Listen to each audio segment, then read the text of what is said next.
Okay, today we're going to continue talking about proofs. And in this scenario, this is much different than some of the other ones, but it's sort of like an incomplete diagram. And so we look at this, it says in the figure to the right, AB is parallel to DE and BC is parallel to EF. What they want us to do is prove that B is equal to E.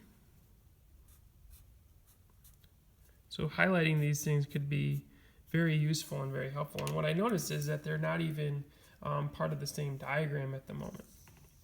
Okay, so this is why this is called with constructions. And one of the important things is that any line segment can be turned into a line if you just extend it, and vice versa. If you have a line and you put two endpoints and then only consider those two endpoints and the points in between. And so what you have to do is you have to kind of look at this as a line that isn't there yet. And so if I take BC and I extend it as a line, and I extend this as a line, DE, you'll see since they're not parallel, and we know that because of the symbols, they have different number of arrows, but they eventually intersect. Let's call that point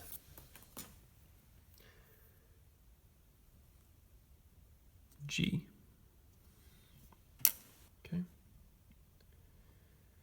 And so again, it might be very helpful to make sure that you're highlighting things so you can keep track of them. But the blue lines, they're the ones with double arrows, so they're parallel. And the green lines, they're also parallel. Okay. And then basically this can look like parallel lines cut by a transversal proof. Okay, so here's the proof. The first thing I would state are my givens.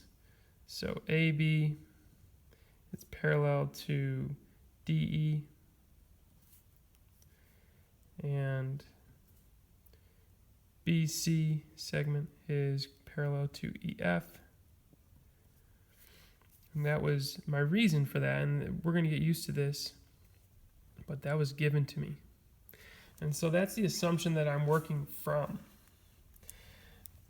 And then we know we can extend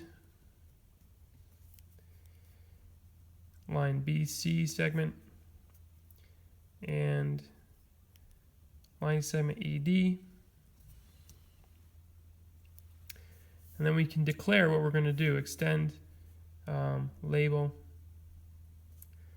point of intersection G. Okay, so that's sort of the setup that we need. And then we can kind of work. Well, B has to be alternate interior to this angle right there.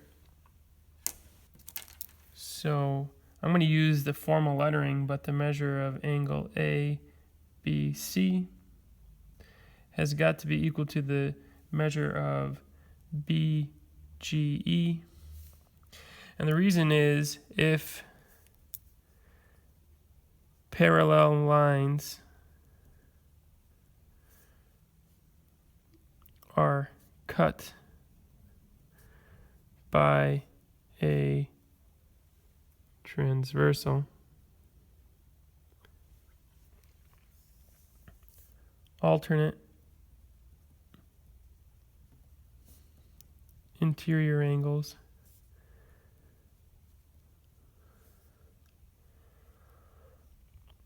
are equal in measure. So some vocabulary: alternate interior angles, parallel lines, transversal.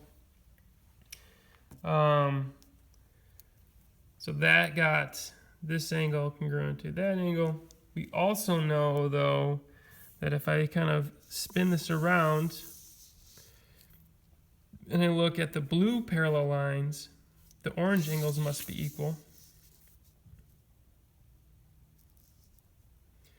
And so I can also write that the measure of angle BGE is equal to the measure of angle FED, because if parallel lines are cut by a transversal, alternate interior angles are equal in measure.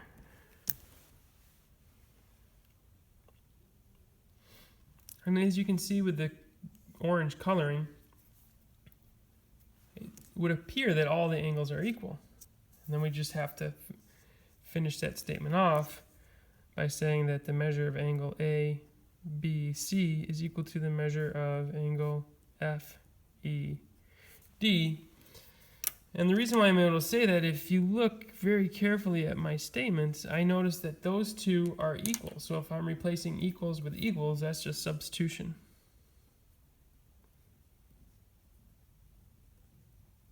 Or in a more grown-up way, we would say the transitive property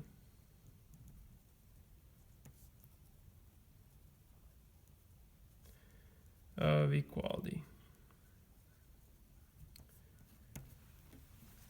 Okay, summarize what you've seen, the use of the constructions, how the colors may help you organize your thought process, how I had to justify every single reason with something that we've proven already this year.